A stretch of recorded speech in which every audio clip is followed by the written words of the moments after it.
Y'all listen. Well, the latest episode of Tucker Carlson Today is out. The show premiered on Monday. You can watch all 3 of the episodes from this week over the weekend on FoxNation.com.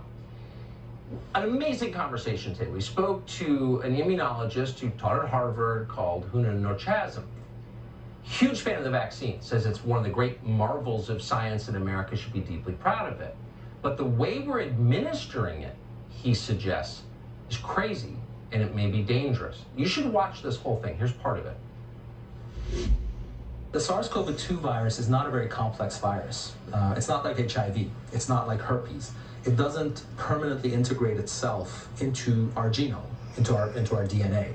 So it's really a transient virus. Our body clears it. We recover from it. You know that many naturally infected people recover from it quite well. When folks in the public health arena talk about the vaccine's efficacy, I think it's a good bet that our science, that this is American science, this is science that we've generated in this country, says to us that neutralizing antibodies and primed T cells can clear this virus out of your body. Now the question is, have we done enough to make sure it's safe in everyone? Are there categories and subsets of people in whom this vaccine may actually pose some sort of a risk?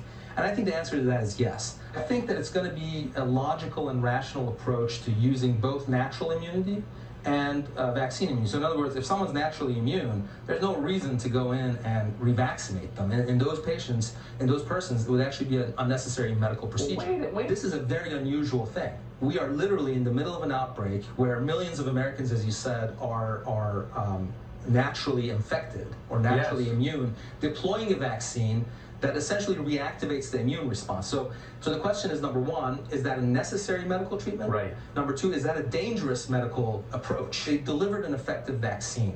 Now, the safety part of it is what they're making a mistake with. It's a mistake to be vaccinating people who have had recent or current infections. And that's where the public comes in. The public in America, the everyday Americans, I think are far smarter than experts are giving them credit. Conduct of a physician in America is bound by the Code of Medical Ethics. The Code of Medical Ethics has 4 pillars in America, okay?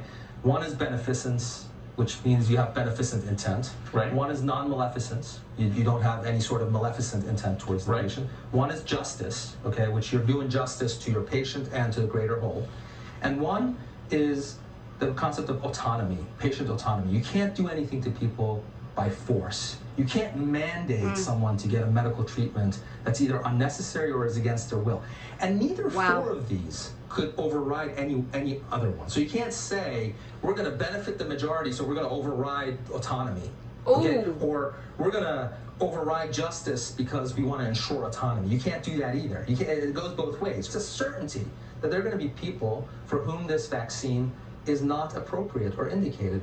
And I'm just telling you and your audience and the FDA that the 20 to 30% of Americans who've been naturally infected should not be getting vaccinated because not only is it an unnecessary practice in those persons, but it's also a potentially dangerous one. Damn. There you go. This is a responsible scientist. Again, this is a fervent supporter of the vaccine with some words that everyone should hear. Full interview.